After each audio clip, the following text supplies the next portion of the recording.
Hello everyone and welcome to mechanical classes by Swati. दोस्तों, क्या आप लोगों ने कभी कार ड्राइविंग किए हैं? अगर कार चलाए हो तो फिर क्या आपको पता है दोस्तों कि कार का कूलिंग सिस्टम कैसे काम करता है? कार का कूलिंग सिस्टम का मतलब क्या है कि इंजन, देखिए दोस्तों, इंजन जो है वो बहुत टाइम तक अगर चलेगा ना तो वो ओवरहीट हो जाता है। तो ये इस ओवरहीट को प्रिवेंट करने के लिए कार में कूलिंग सिस्टम का आयोजन किया जाता है दोस्तों। ओके, तो ये जो कूलिंग सिस्टम कैसे काम करता है दोस्तों, आज हम लोग इस वीडियो में दोस्तों डिटेल्स में डिस्कशन करने वाले हैं कि कार का कूलिंग सिस्टम का कंपोनेंट्स हम डिस्कस करेंगे और उसका वर्किंग प्रिंसिपल के बारे में दोस्तों हम लोग इस वीडियो में डिस्कशन करने वाले हैं। तो अब वीडियो को दोस्तों आप एंड तक जरूर देखिए दोस्तों, और वीडियो अच्छी लगी तो लाइक कीजिए दोस्तों, और मेरे चैनल को सब्सक्राइब कीजिए ताकि आने वाली जो भी मैं मैकेनिकल इंजीनियरिंग रिलेटेड वीडियोस बनाऊंगी उसका नोटिफिकेशंस डायरेक्टली आपके मोबाइल में पहुंच सके। तो चलिए वीडियो को शुरू करते हैं दोस्तों, और डिस्कशन पहले करते हैं कि आपके जो कार है दोस्तों उसका इंजन कैसे काम करता है, थोड़ा उसका ब्रीफ डिस्कशन करते हैं दोस्तों। देखिए दोस्तों, आपका कार में इंटरनल कंबशन इंजन का यूज किया जाता है। ओके, इंटरनल कंबशन इंजन मतलब जहां पर कंबशन होता है इनसाइड द इंजन। ओके, तो वो इंजन एक्चुअली आपका कार जो है वो पेट्रोल में चलता हो या फिर डीजल में चलता हो, वहां पर इंटरनल कंबशन इंजन का यूज होता है। इंटरनल कंबशन इंजन मतलब जिस इंजन में जो कंबशन है वो इनसाइड द सिलेंडर हो तो उसको बोले जाता है internal combustion engine. Okay, engine के अंदर कंबशन हो। ओके, तो यहाँ पर मैंने दिखा है दोस्तों कि पेट्रोल इंजन का दिखाया है दोस्तों। तो पेट्रोल इंजन में दोस्तों क्या होता है कि एयर और फ्यूल का जो मिक्सचर जब बर्न होता है ना तो फिर बहुत ही हीट जनरेट होता है। ओके, जब कंबशन होता है एयर फ्यूल मिक्सचर का इनसाइड द सिलेंडर तो फिर क्या होता है, बहुत हीट जनरेट होता है। तो उससे क्या होता है कि कुछ अमाउंट ऑफ हीट जो है वो एग्जॉस्ट वाल्व के थ्रू निकल जाता है बाहर टू द एटमॉस्फेयर, लेकिन बाकी कुछ हीट जो है वो रह जाता है इनसाइड द सिलेंडर, और वही हीट क्या करता है, इंजन के पार्ट्स को ओवरहीट कर देता है, मतलब बहुत गर्म हो जाता है। अगर हम उसको प्रिवेंट ना किया जाए तो इंजन के पार्ट्स क्या होगा कि धीरे धीरे वो खराब होने लगेंगे दोस्तों, और बाद में इंजन जो है पूरा शट डाउन हो जाएगा, इंजन टोटली काम ही नहीं करेगा। तो उसके वजह से दोस्तों क्या होता है कि कार में कूलिंग सिस्टम का आयोजन किया जाता है। ओके, तो कूलिंग सिस्टम दोस्तों जो है वो दो प्रकार के हो सकते हैं। एक होता है एयर कूलिंग सिस्टम और दूसरा होता है दोस्तों वाटर कूलिंग सिस्टम। अभी एयर कूलिंग सिस्टम आपका बाइक में यूजुअली लगा रहता है, जहां पर फिन्स आपको लगा रहता है, और कूलिंग जो इंजन का जो इंजन जब कूल होता है ना वो एयर के थ्रू होता है। एयर कूलिंग सिस्टम मतलब इंजन तो कूल होता है, लेकिन कैसे कूल होता है, by the air. Okay, by the help of air, जो कि यूजुअली बाइक्स में आपको फिन्स देखने को मिलेगी। तो इंजन जो है फटाफट एयर के वजह से ठंडा हो जाता है। लेकिन वाटर कूलिंग सिस्टम में अगर हम बात करें तो यूजुअली वो कार में या फिर ट्रक में आपको देखने को मिलेगा दोस्तों। तो वहां पर क्या होता है कि इंजन कैसे दोस्तों ठंडा होता है, इंजन ठंडा होता है कूलेंट के वजह से। ओके, एक वाटर मीडियम, एक कूलेंट को यूज किया जाता है जो कि इंजन को ठंडा करता है। ओके, तो इस coolant is used with call this one आज वाटर कूलिंग सिस्टम। ओके, मतलब इंजन ठंडा होता है एक लिक्विड के वजह से, जिसको बोला जाता है कि वाटर कूलिंग सिस्टम। ओके, देखिए वाटर कूलिंग सिस्टम जो है वो दो प्रकार के होते हैं। एक होता है थर्मोसिफॉन कूलिंग सिस्टम, जहां पर इंजन से जो भी कूलेंट होता है वो रेडिएटर में जाता है और रेडिएटर से इंजन में जाता है। ओके, तो फैन भी एक लगा रहता है। ओके, कभी कभी फैन भी लगा नहीं रहता है, तो उसको बोला जाता है थर्मोसिफॉन कूलिंग सिस्टम। ओके, और एक होता है दोस्तों जो कि वाटर पंप कूलिंग सिस्टम बोला जाता है। ओके, जहां पर वाटर पंप की यूज किया जाता है, जिसके वजह से इंजन जो है वो ठंडा होता है। ओके, तो उसको क्या बोला जाता है, वाटर पंप कूलिंग सिस्टम। तो इस वीडियो में दोस्तों मैं आपके साथ वाटर पंप कूलिंग सिस्टम के बारे में डिस्कशन करने वाली हूं। देखिए चलिए डिस्कशन करते हैं उसका कंपोनेंट्स के बारे में, और साथ ही साथ वर्किंग प्रिंसिपल भी हम डिस्कशन करने वाले हैं दोस्तों।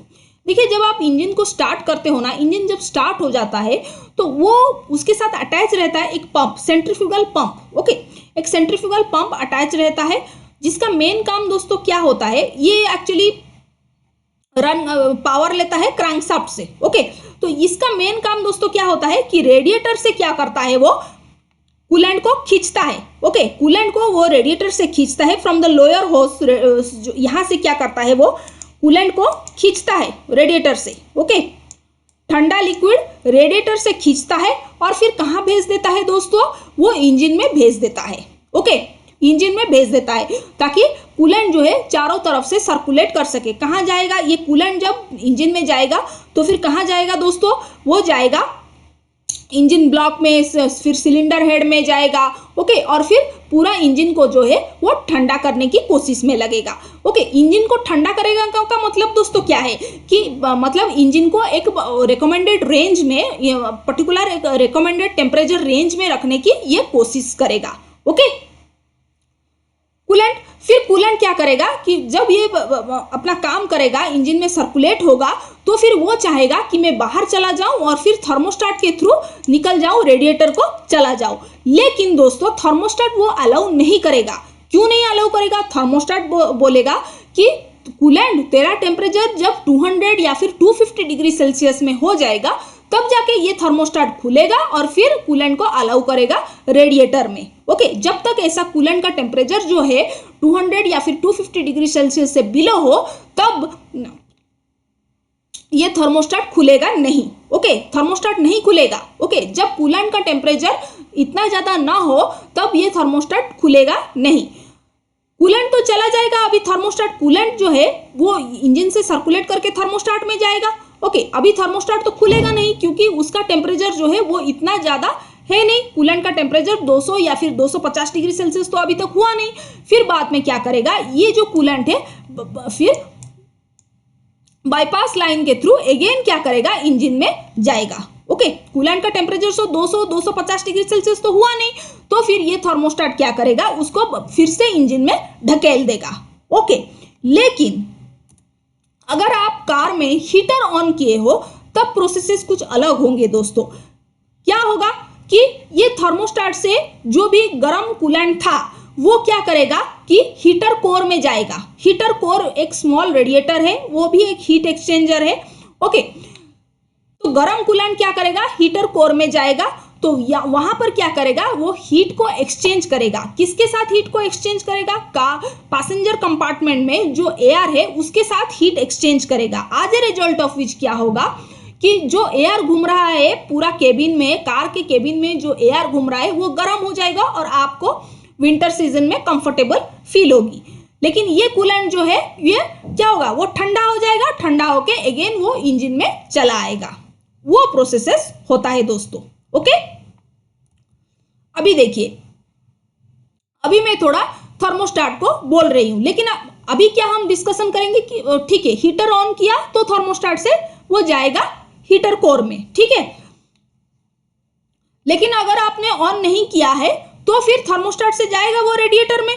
लेकिन उससे पहले मैं दोस्तों ये थर्मोस्टेट के बारे में थोड़ा आपको डिटेल्स में बताना चाहती हूँ। देखिए थर्मोस्टेट दोस्तों क्या है, थर्मोस्टेट के जो चेंबर होते हैं वो एक चेंबर है जिसमें वैक्स भरे हुए रहते हैं। ओके, ये जो है वो वैक्स भरे हुए रहते हैं और एक रॉड भी है। ओके, वैक्स फील्ड चेंबर है और एक रॉड भी है दोस्तों। ये वैक्स कब मेल्ट करता है, जब कूलेंट का टेम्परेचर दोस्तों 200 ओके 200 टू 250 डिग्री सेल्सियस जब हो जाएगा।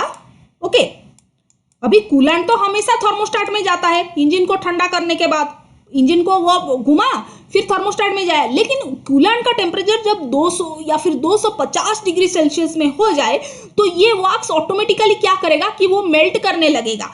जब मेल्ट करेगा तो ये रॉड क्या होगा, वो ऊपर की तरफ पुश ऑन करेगा। ओके, ऊपर की तरफ वो खींचेगा। ओके, रॉड पुश होगा, मतलब रॉड ऊपर की तरफ उठेगा। ओके, रॉड जब ऊपर की तरफ उठेगा तो फिर कूलेंट जो है वो बाहर का रास्ता पे चला जाएगा, मतलब कूलेंट जो है वो रेडिएटर की तरफ जाएगा दोस्तों। Okay, I hope you are clear till now. Okay, तो रेडिएटर्स के थ्रू वो जाएगा दोस्तों। ओके,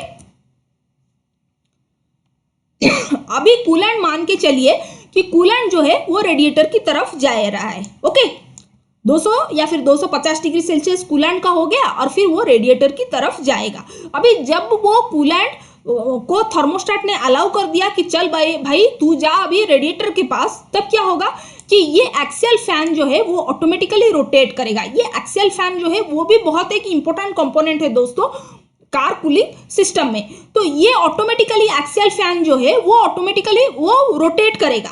एक्सियल फैन जो है वो कूलेंट निकला बाहर थर्मोस्टेट से, तो फिर क्या होगा, ये जो एक्सियल फैन है वो रोटेट करने लगेगा दोस्तों। ओके, तब अब क्या होगा कि ये कूलेंट जो है वो रेडिएटर में जाएगा। अभी बहुत उसका टेम्परेचर बहुत हाई है दोस्तों, टेम्परेचर हाई होने के कारण उसका प्रेशर भी बढ़ जाएगा।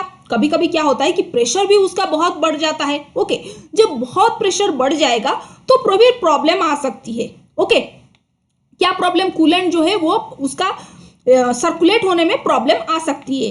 तो उसके वजह से क्या होगा कि अगर जो उसका प्रेशर है बहुत हाई हो जाएगा, अबव द रिकमेंडेड रेंज हो जाएगा, तो यहाँ पर क्या होता है, एक प्रेशर रिड्यूसिंग वाल्व होता है जो खुल जाएगा। उसके वजह से क्या होगा कि प्रेशराइज्ड फ्लूइड जो कूलेंट है वो इस टैंक में दोस्तों चला जाएगा।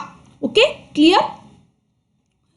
और बाकी कुछ जो कूलेंट है दोस्तों वो फिर नीचे सर्कुलेट होगा। मतलब यहाँ पर जो है एक्चुअली ट्यूब्स लगे रहते हैं। ओके, तो जो कूलेंट है बिना हाई प्रेशराइज्ड का, मतलब इतना अगर जिसका इतना प्रेशर नहीं है, मतलब प्रेशर जो है वो रिकमेंडेड रेंज से कम है, वो क्या करेगा, अभी सर्कुलेट करेगा ये रेडिएटर के ट्यूब्स में। रेडिएटर जो है वो एक ट्यूब से, मतलब रेडिएटर एक हीट एक्सचेंजर है। ओके, तो गर्म जो कूलेंट है वो सर्कुलेट होने लगेगा इस ट्यूब्स में दोस्तों।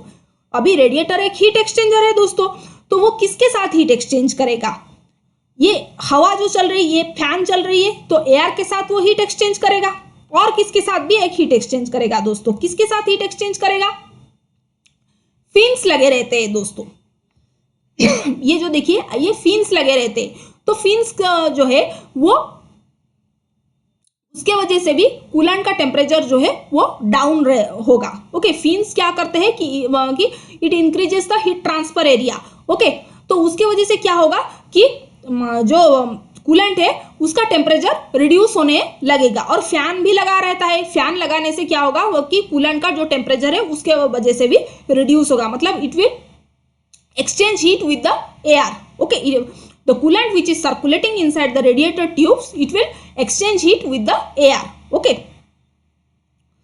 तो अभी कूलेंट जो है जब लोअर पूरा एकदम पाइप में चला जाएगा तब उसका टेम्परेचर जो है एकदम ठंडा हो गया होगा, कूलेंट पूरा ठंडा हो जाएगा। रेडिएटर के पूरा एकदम लास्ट ट्यूब में जब जाएगा ना, पहुंचेगा, तब उसका जो टेम्परेचर है वो पूरा रिड्यूस कर दिया जाएगा। ओके, पूरा टेम्परेचर उसका कूलेंट का टेम्परेचर जो है पूरा कम हो जाएगा, वो एकदम से ठंडा हो गया होगा। ओके, जब पूरा ठंडा हो जाए होगा तो फिर ये आउटलेट के थ्रू वो बाहर निकल जाता है दोस्तों। आप इस डायग्राम में देख सकते हो दोस्तों कि ये जो लोअर टैंक है, आप देख सकते हो कि यहाँ से जो कूलेंट है ना दोस्तों पूरा एकदम ठंडा हो गया होगा। फिर बाद में वो कहाँ जाएगा कि पंप उसको खींचेगा और फिर अगेन वो इंजन में सर्कुलेट होना लगेगा दोस्तों। तो ये जो प्रोसेस है ना, ये पूरा एकदम से चलती रहेगी और इंजन जो है वो उसको प्रिवेंट करेगा from over heating. Okay, main उसका काम है कि ठंडा, मतलब पूरा ठंडा नहीं कि पूरा एकदम फ्रीज हो जाए, ऐसा नहीं। इंजन को एकदम से ऑपरेटिंग टेम्परेचर, एक पर्टिकुलर रिकमेंडेड टेम्परेचर रेंज में उसको मेंटेन करना है, कूलेंट का काम है दोस्तों। ओके, ताकि इंजन जो है ठीक ठाक से रन कर सके आपके कार में दोस्तों। ओके, तो आई होप दोस्तों आपको इस वीडियो में समझ में आई होगी कि कार के कूलिंग सिस्टम कैसे काम करता है दोस्तों। अगर कुछ डाउट्स हो दोस्तों तो मुझे कमेंट सेक्शन करके आप जरूर पूछिए, ताकि मैं आपकी डाउट्स को क्लियर करने की पूरी से पूरी कोशिश करूंगी।